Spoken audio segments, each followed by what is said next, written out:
PARC Essex is a children's charity based at Great Notley Country Park, Braintree.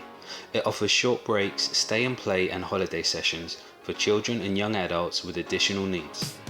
Each and every person here is extraordinary in their own right, with their own tale to tell. Through these videos, we will tell some of the stories of PARC Essex. I'm Paula Ross, I'm the Family Support Manager at PARC. And what does that role entail? That role is very much about supporting parents when they first come into PARC. I'm usually the first point of contact, so I introduce parents to the building, to the staff. I very much look at the child to see kind of what particular groups and things that they would fit into, and I would say the biggest part of my job is to make friends with the family so that they start to sort of build up a trust with PARC and what we can offer here, so that they feel safe and secure. And then if the parents feel safe and secure, hopefully they'll actually sort of trust us enough to look after their child. Who are Ryan and Liam? Ryan and Liam, who I know as Fox Woo, they first came to us when they were 2 years old. They came mainly to, the parents joined the Good Beginnings course that was run here. We were one of the first centres to offer Good Beginnings. Part of what we offer at Good Beginnings is we offer a creche facility where the children can come and stay. They're still in the same building as the parent, but they are able to obviously be in the same building so that the parents feel safe and secure while they're doing this particular course. What do I love about Ryan and Liam? I just love their whole aura about them.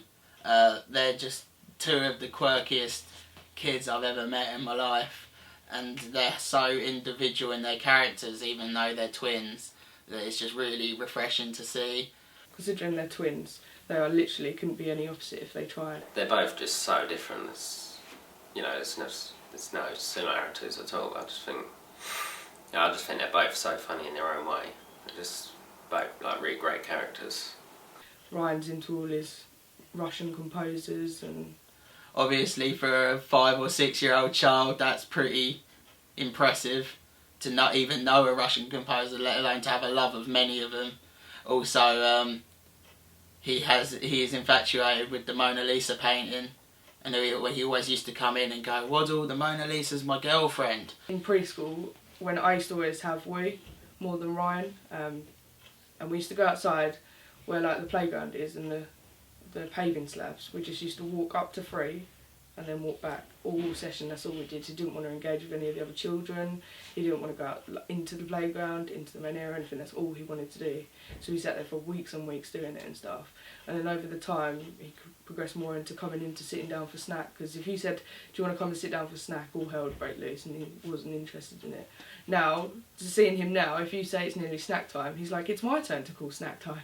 So going from where he wouldn't even sit there and have snack to now going around and telling all the other children snack time, he sits in the kitchen with everyone.